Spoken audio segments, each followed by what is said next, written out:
I believe that if we are honest with ourselves, that the most fascinating problem in the world is, who am I? What do you mean? What do you feel when you say the word I? I, myself. I don't think there can be any more fascinating preoccupation than that, because it's so mysterious, it's so elusive. Because what you are in your inmost being escapes your examination in rather the same way that you can't look directly into your own eyes without using a mirror. You can't bite your own teeth. You can't taste your own tongue. And you can't touch the tip of this finger with the tip of this finger. And that's why there's always an element of profound mystery in the problem of who we are. This problem has fascinated me for many years, and I've made many inquiries. What do you mean by the word I? And there is a certain consensus about this, a certain agreement, especially among people who live in Western civilization. Most of us feel I, ego, myself, my source of consciousness, to be a center of awareness and of a source of action that resides in the middle of a bag of skin. And so we have what I have called the conception of ourselves as a skin-encapsulated ego. Now, it's very funny how we use the word I. If we just refer to common speech, we are not accustomed to say, I am a body. We rather say, I have a body. We don't say, I beat my heart, in the same way as we say, I walk, I think, I talk. We feel that our heart beats itself, and that has nothing very much to do with I. In other words, we don't regard I, myself,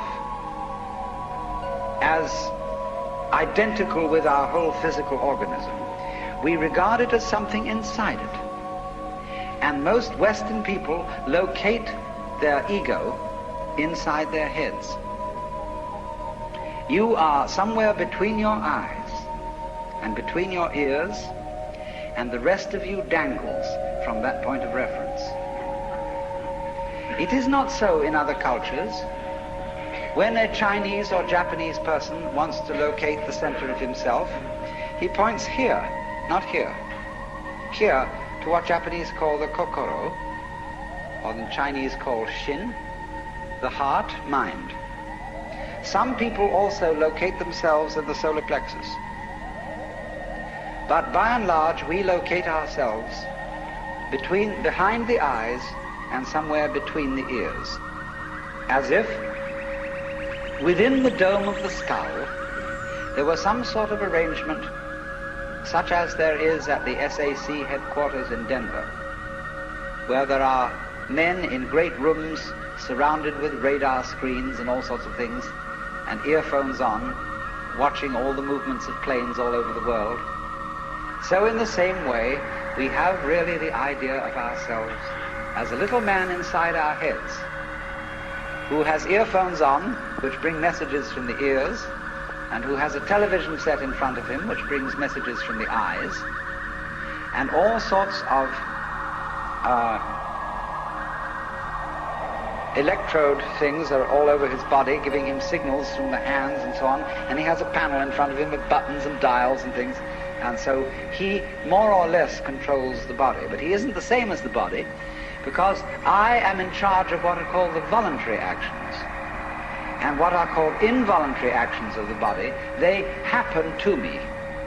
I am pushed around by them, but to some extent also I can push my body around. This, I have concluded, is the ordinary, average conception of what is oneself. And look at the way children, influenced by our cultural environment, ask questions. Mummy, who would I have been if my father had been someone else? You see, the child gets the idea from our culture that the father and mother gave him a body into which he was popped at some moment. Whether it was conception or whether it was parturition is a little bit vague. But there is, in our whole way of thinking, the idea that we are a soul, a spiritual essence of some kind, imprisoned inside a body. And that we look out upon a world that is foreign to us. In the words of the poet Houseman, I, a stranger and afraid, in a world I never made. And so therefore we speak of confronting reality, facing the facts. We speak of coming into this world. And this whole sensation that we are brought up to have of being an island of consciousness locked up in a bag of skin, facing outside us a world that is profoundly alien to us in the sense that what is outside me is not me. This sets up a fundamental sensation of hostility and estrangement between ourselves and the so-called external world.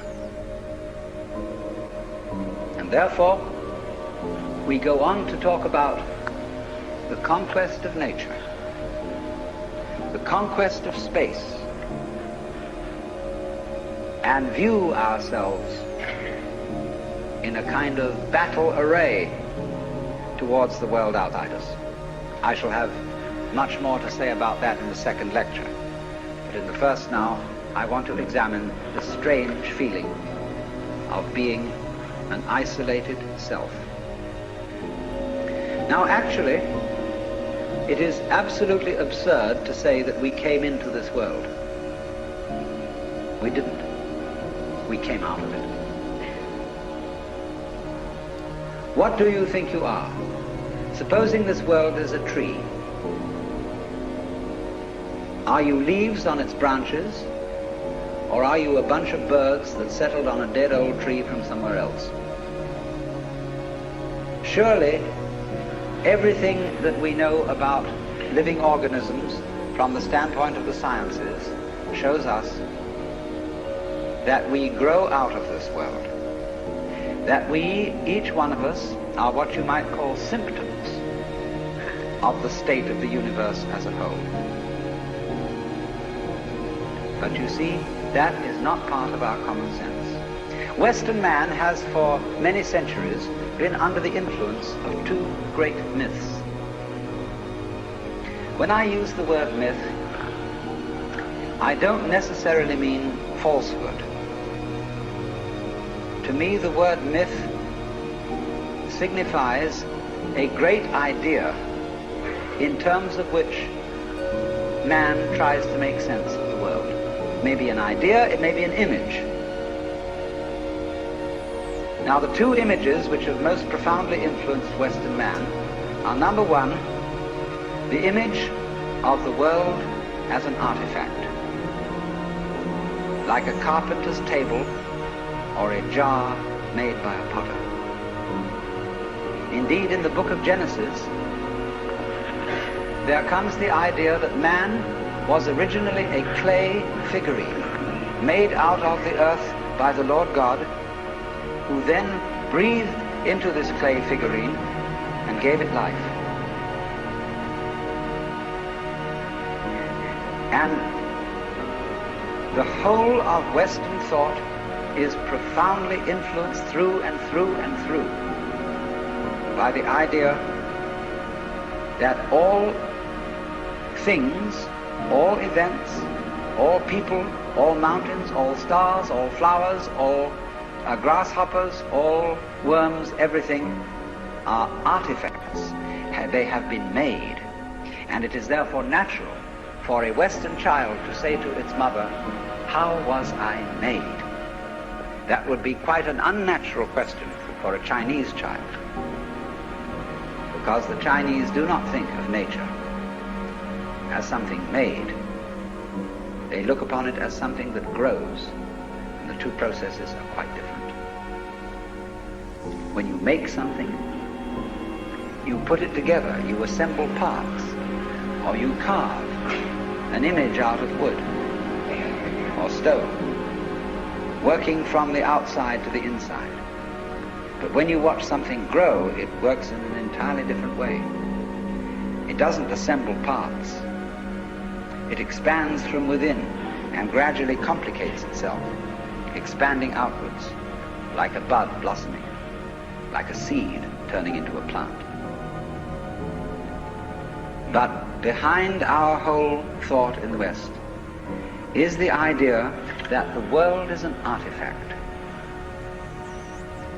that it is put together by a celestial architect, carpenter, and artist, who therefore knows how it was done. When I was a little boy, and I asked many questions which my mother couldn't answer, she used to resort in desperation to saying, "My dear, there are some things that we are not meant to know." And I said, "Well, will we ever find out?" And she said, "Yes, when we die and we go to heaven, it will all be made clear." And I used to think that on wet afternoons in heaven, we would all sit around the throne of grace and say to the Lord God, "Now just why did you do it this way? And how did you manage it that?" And he would explain it and make it all very clear. All questions would be answered. Because as we have popularly, in popular theology, understood the Lord God, he is the mastermind who knows everything. And if you ask the Lord God exactly how high is Mount Whitney, nearest millimeter, he would know exactly like that and would tell you. Any question, the Cosmic Encyclopedia Britannica.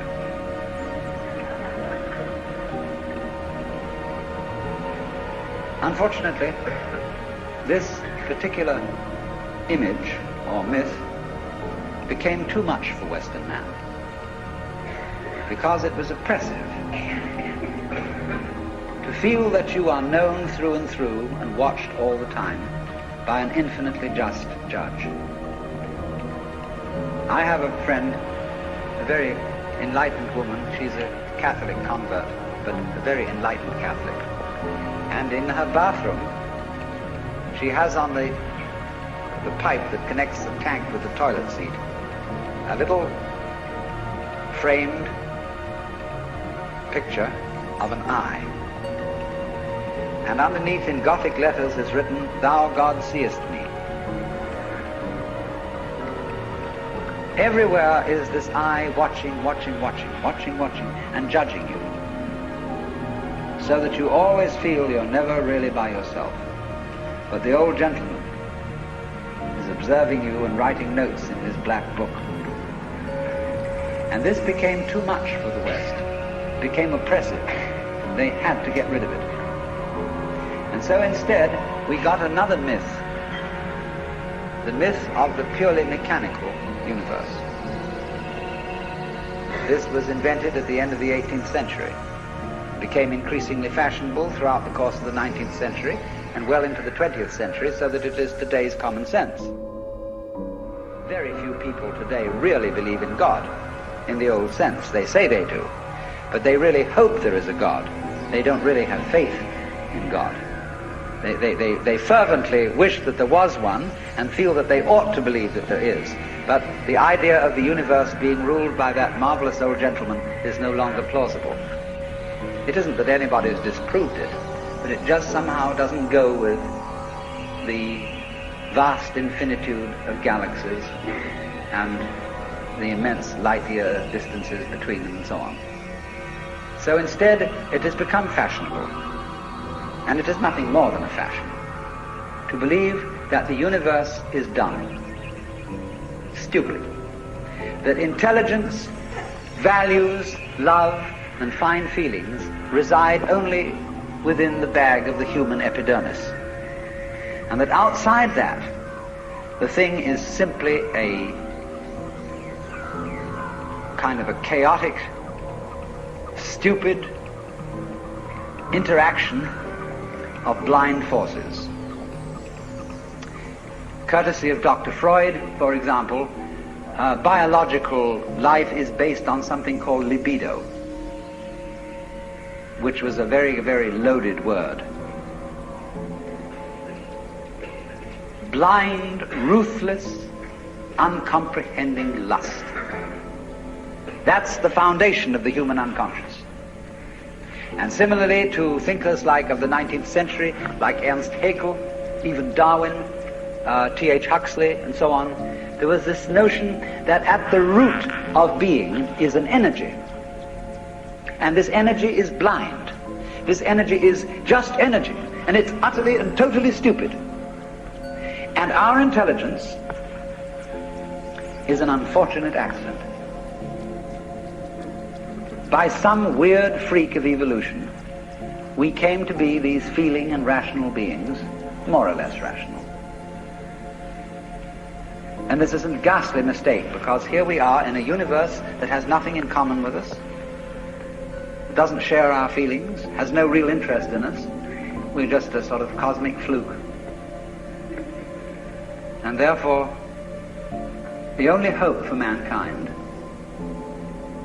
is to beat this irrational universe into submission and conquer it, master it. Now, all this is perfectly idiotic. If you would think that the idea of the universe as being the creation of a benevolent old gentleman, although he's not so benevolent, he takes a sort of, this hurts me more than it's going to hurt you sort of attitude to things. You can have that on the one hand, and if that becomes uncomfortable, you can exchange it for its opposite, the idea that the ultimate reality doesn't have any intelligence at all. At least that gets rid of the old bogey in the sky, in exchange for a picture of the world that is completely stupid. Now, these ideas don't make any sense, especially the last one, because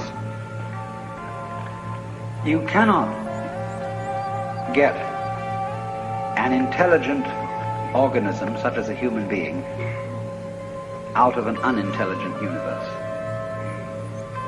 The saying in the New Testament that figs do not grow on thistles nor grapes on thorns applies equally to the world. You do not find an intelligent organism living in an unintelligent environment. Look, here is a tree in the garden, and every summer it produces apples. And we call it an apple tree, because the tree apples. That's what it does. All right. Now here is a solar system inside a galaxy. And one of the peculiarities of this solar system is that at least on the planet Earth, the thing peoples. In just the same way that an apple tree apples. Now maybe 2 million years ago, somebody came from another galaxy in a flying saucer and had a look at this solar system, and they looked it over and shrugged their shoulders and said, just a bunch of rocks. And they went away. Later on, maybe 2 million years later, they came around and they looked at it again, and they said, excuse me, we thought it was a bunch of rocks, but it's peopling. And it's alive. After all, it has done something intelligent. Because you see, we grow out of this world in exactly the same way that the apples grow on the apple tree. If evolution means anything, it means that. But you see, we curiously twist it. We say, well, first of all, in the beginning, there was nothing but gas and rock. And then intelligence happened to arise in it, you know, like a sort of fungus or slime on the top of the whole thing. But we're thinking in a way, you see, that disconnects the intelligence from the rocks. Where there are rocks, watch out. Watch out, because the rocks are going eventually to come alive. And they're going to have people crawling over them. It's only a matter of time. Just in the same way as the seed, the acorn, is eventually going to turn into the oak, because it has the potentiality of that within it. Rocks are not dead. You see, it depends on what kind of attitude you want to take to the world. If you want to put the world down, you say, oh well, fundamentally it's only just a lot of geology. It's a stupidity. And it so happens that there's a kind of a freak comes up in it which we call consciousness. And that's an attitude that you take when you want to prove to people that you're a tough guy, that you're realistic, that you face facts, and that you don't indulge in wishful thinking. It's just a matter of role-playing. And you must be aware of these things. They are fashions in the intellectual world. On the other hand, if you feel warm-hearted towards the universe, you put it up instead of putting it down, and you say about rocks, they're really conscious, but a very primitive form of consciousness. Because after all, when I take even this crystal here, which is glass, and go, well, it makes a noise. And that response, that resonance, is an extremely primitive form of consciousness. Our consciousness is much more subtle than that. But when you hit a bell and it rings, you touch a crystal and it responds, inside itself, it has a very simple reaction. It goes jangle inside, whereas we go jangle with all sorts of colors and lights and intelligence, ideas and thoughts. It's more complicated. But both are equally conscious, but conscious in different degrees. That is a perfectly acceptable idea. It's just the opposite of the idea. See, all I'm saying is that minerals are a rudimentary form of consciousness, whereas the other people are saying that consciousness is a complicated form of minerals. You see? And what they want to do is to say everything is kind of bleh. Whereas what I want to say is hooray, you know, life is a good show. Now then, as we study man or any other living organism and try and describe him accurately and scientifically, we find that our normal sensation of ourselves as isolated egos inside a bag of skin is a hallucination. It really is. It's absolutely nutty. Because when you describe human behavior, or the behavior of a mouse or a rat or a chicken or anything you want to describe, you find that as you try to describe its behavior accurately, you must also describe the behavior of its environment. Supposing I walk, and you want to describe the action of walking. You can't talk about my walking without also describing the floor. Because if you don't describe the floor and the space in which I am moving, all you will be describing is somebody swinging his legs in empty space. So as to describe my walking, you must describe the space in which you find me.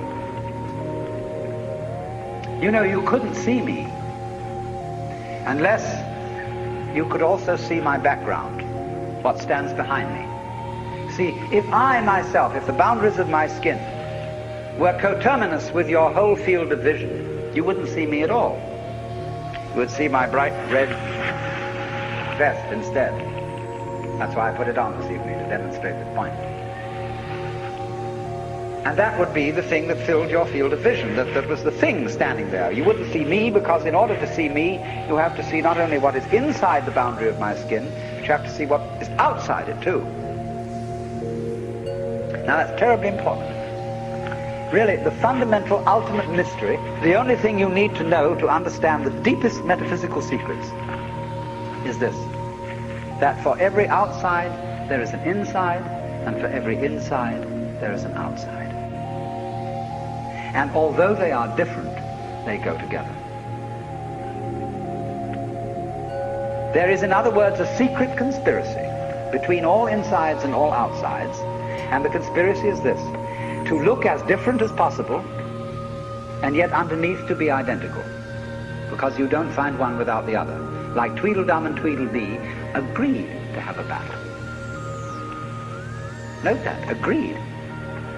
So there is a secret. What is esoteric, what is profound, and what is deep is what we will call the implicit. What is obvious and on the open is what we will call the explicit. And I and my environment, you and your environment, are explicitly as different could be.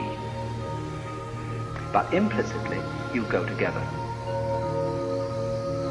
And this is discovered by the scientist when he tries, as the whole art of science is to describe what happens exactly. And when he describes exactly what you do, he finds out that your behavior is not something that can be separated from the behavior of the world around you. He realizes then that you are something that the whole world is doing. Just as when the sea has waves on it, all right, the sea, the ocean is waving. And so each one of us is a waving of the whole cosmos, the entire works, all there is. And with each one of us, it's waving and saying, yoo-hoo, here I am. Only it does it differently each time, because variety is the spice of life. But you see, the funny thing is, we haven't been brought up to feel that way. Instead of feeling that we, each one of us, are something that the whole realm of being is doing, we feel that we are something that has come into the whole realm of being as a stranger. When we were born, we don't really know where we came from, because we don't remember. And we think when we die, that's just going to be that. Some people console themselves with the idea that they're going to heaven, or that they're going to be reincarnated, or they're going to Summerland or something, you know. People don't really believe that. But for most people it's plausible. The real thing that haunts them is that when they die, they're going to sleep and never going to wake up. They're going to be locked up in the safe deposit box of darkness forever. But that all depends, you see, upon a false notion of what is oneself. Now, the reason why we have this false notion of ourselves is, as far as I can understand it, that we have specialized in one particular kind of consciousness. Being very general and rough, we have two kinds of consciousness. One I will call the spotlight, and the other the floodlight. The spotlight is what we call conscious attention. And that is trained into us from childhood as the most valuable form of consciousness. When the teacher in class says, "Pay attention," everybody stares, looks fast at the teacher like that. That's spotlight consciousness. Fixing your mind on one thing at a time. Concentrate. And even though you may not be able to have a very long attention span, nevertheless you concentrate. You use your spotlight, one thing after another, flip, flip, flip, flip, flip, flip, flip, flip, like that. But we also have another kind of consciousness, which I'll call the floodlight. For example, you can drive your car for several miles with a friend sitting next to you, and your spotlight consciousness will be completely absorbed in talking to your friend. Nevertheless, your floodlight consciousness will manage the driving of the car, will notice all the stoplights, the other idiots on the road, and so on, and you'll get there safely, without even thinking about it. But our culture has taught us to specialize in spotlight consciousness, and to identify ourselves with that form of consciousness alone. I am my spotlight consciousness. My conscious attention, that is my ego, that is me. And very largely we ignore the floodlight. Now the floodlight consciousness is working all the time. Every nerve end that we have is its instrument. You know, you can go out to luncheon or something and you sit next to Mrs. So-and-so, and you go home and your wife says to you, was Mrs. So-and-so there? Yes, I sat next to her. Well, what was she wearing? I haven't the faintest idea. You saw, but you didn't notice. Now, because we have been brought up to identify ourselves with the spotlight consciousness, and the floodlight consciousness is undervalued, we have this sensation of ourselves as being just the spotlight.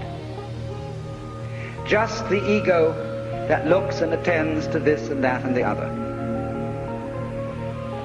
And so we ignore and are unaware of the vast, vast extent of our being. People who by various methods become fully aware of their floodlight consciousness have what is called a mystical experience, or a cosmic consciousness, or what the Buddhists call bodhi, awakening.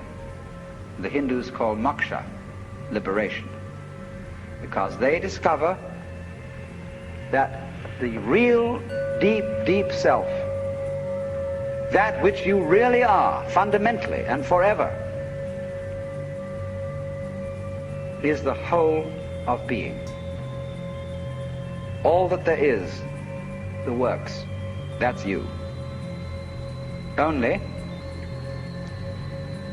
that universal self that is you has the capacity to focus itself at ever so many different here and nows. So when you use the word I, this, as William James said, is really a word of position, like this or here. Just as a sun or star has many rays, so the whole cosmos expresses itself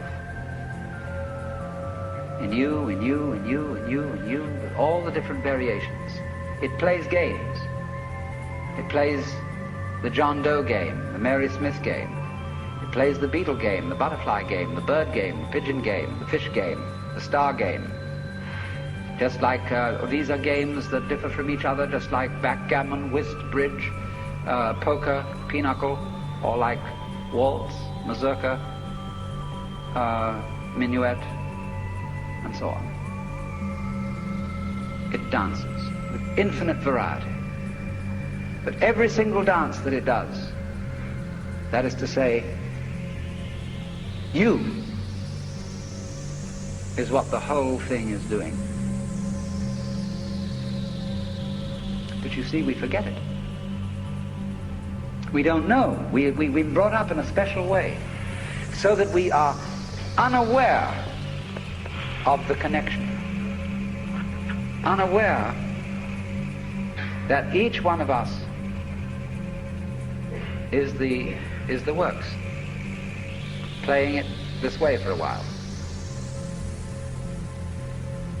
And so we have been taught to dread death, as if that were the end of the show. It won't happen anymore. And therefore to be afraid of all the things that might bring about death, pain, sickness, suffering. And if you don't know, you see, if you're not really vividly aware of the fact that you are basically the works, you have no real joy in life.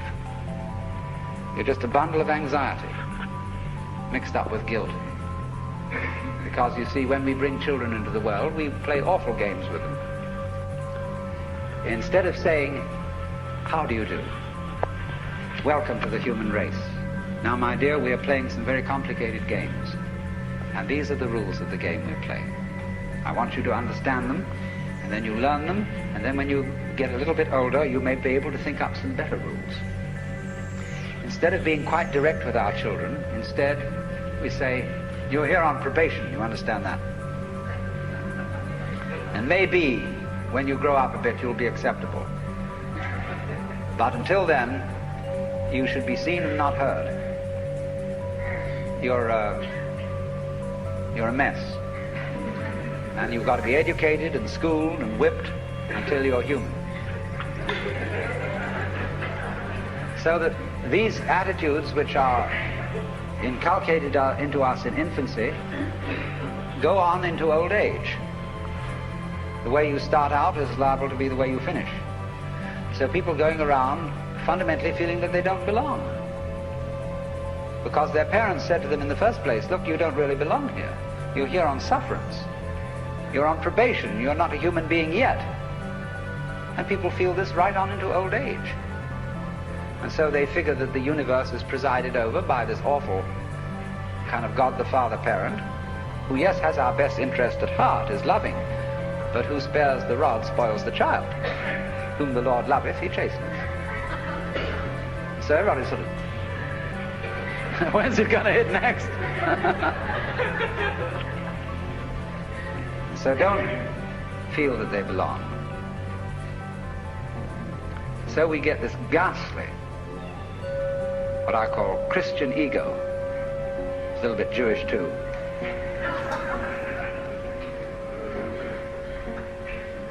Who really feels that he's homeless, he's an orphan.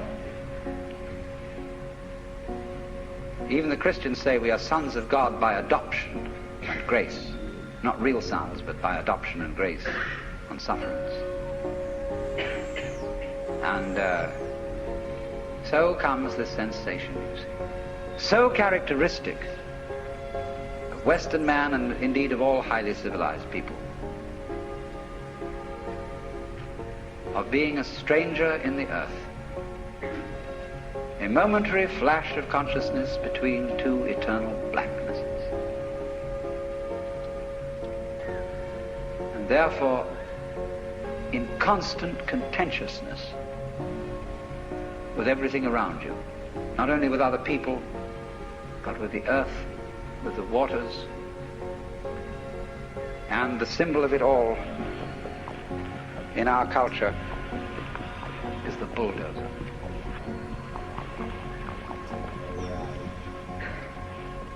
Where I live, aboard a ferry boat, there is opposite us, across the water, or was opposite to us, some lovely hills. They are going to put houses there.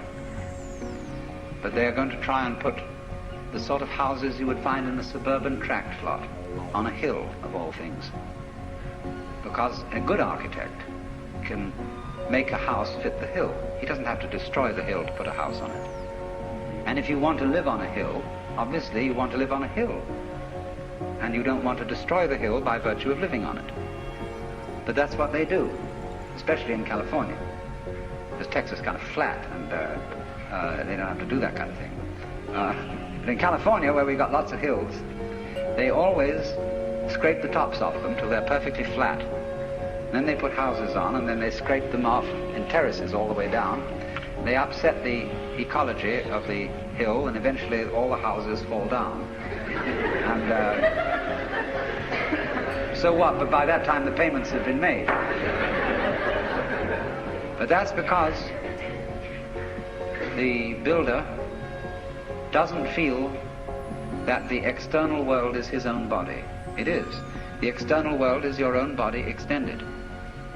So he, instead of going up to the hill and saying, good afternoon, I very much want to live here, and I would like to know what kind of house you would like to have built on you. An intelligent architect always does that. Instead of that, he has a prejudice about what kind of a house is a house. And he has to make the hill submit to this prejudice. So he has to ruin the hill and get rid of it, pretty much, and put the house on it. He's absolutely out of his mind. He's out of his mind because he doesn't realize that the external world is his body. When he realizes that, he'll get his mind back.